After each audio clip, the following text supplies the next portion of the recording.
In this next video, we're going to cover putting the slot into the trophy base.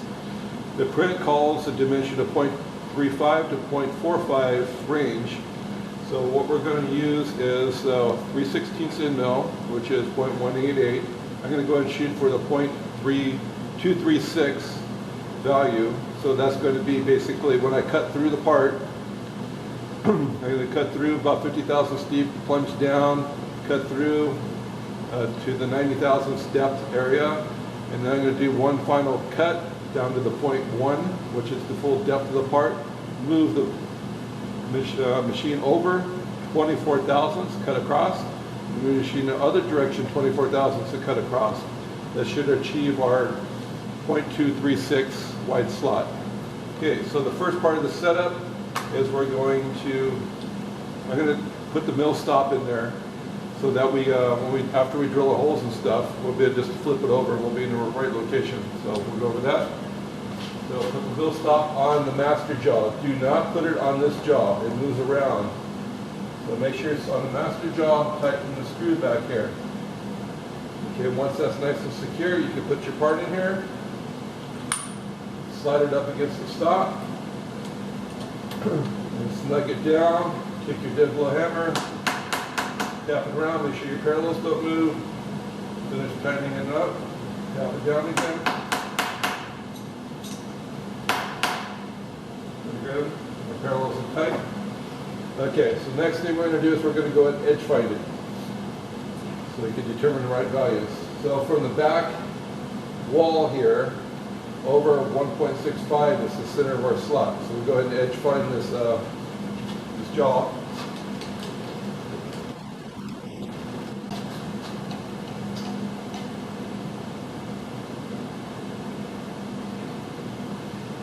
We're going to run the edge finder about 800 RPMs.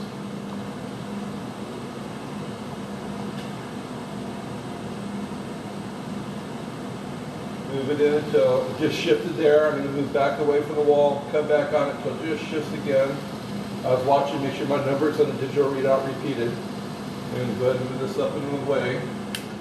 And the radius of this is 0.25, so I'm going to go ahead and put that value in the controller.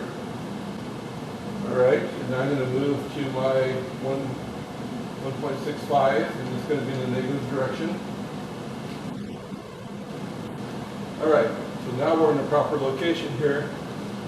What I'm going to go ahead and do, even though I don't need it for the slotting of the part, I'm going to be doing drilling on the next procedure. So I'm going to go ahead and find the center of this part.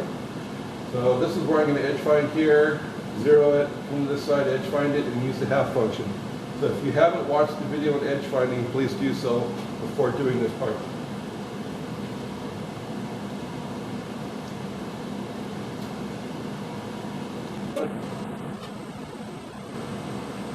Right, here's the edge. I'm going to go ahead and zero the x-axis, move to the other side.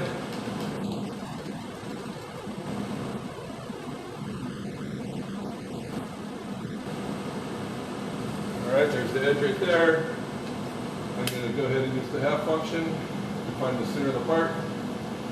Alright, so now we have the location of the part and the Y and the X.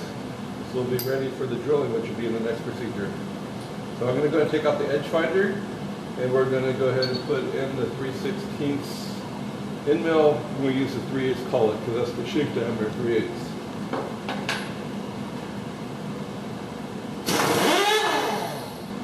Our edge finder, a half-inch collet.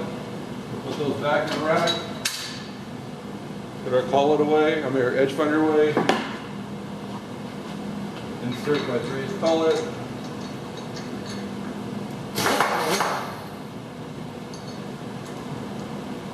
There's our end mill.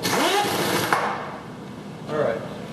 Now that that's in place, again, I'm going to use my stop.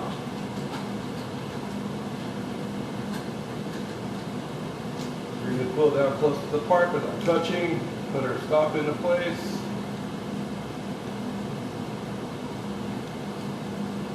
Alright, so now we're going to go ahead and turn on the machine, raise the z-axis till it just stops, and zero the x-axis, the z-axis as we have done in the past. Spin this about 2,500 RPMs. And move it up so I just touch the part. Okay, move it away from the edge. Zeroing the Z-axis. I'm going to take my first cut. Right now it's about 50 thousandths deep. So make sure you do not feed real fast, you will break that end mill. So just take your time going across, put some lubricant on the end mill. You should have good chip flow. If you see a big burr sticking up, the end mill is dull, it needs to be replaced.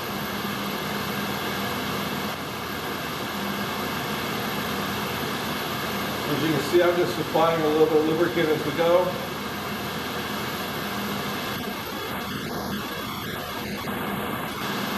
Alright, now remove the chips out of the cutting area. Double cutting chips is bad on the end mill. So now I'm going to go ahead and move up to a total of 90 thousandths deep right now. That will leave us 10 thousandths left for the finish.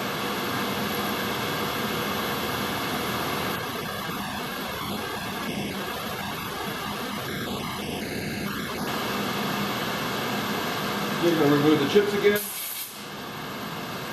Alright, I'm going to move the Z-axis back up to our total of 0.1 inches deep.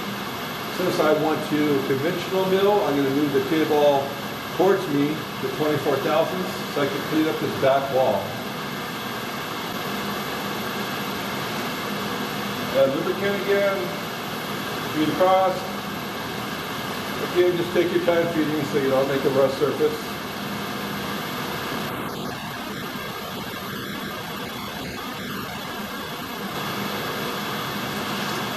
Clear out the chips. Now I'm going to move it table away from me so I can clean up this wall that's closest to me. The other 24 on the other side.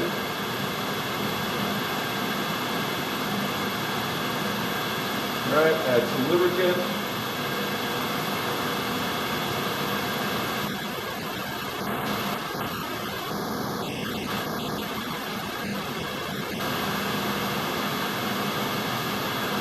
Okay, we'll blow the chips out of the way. Turn off the machine, raise the wheel.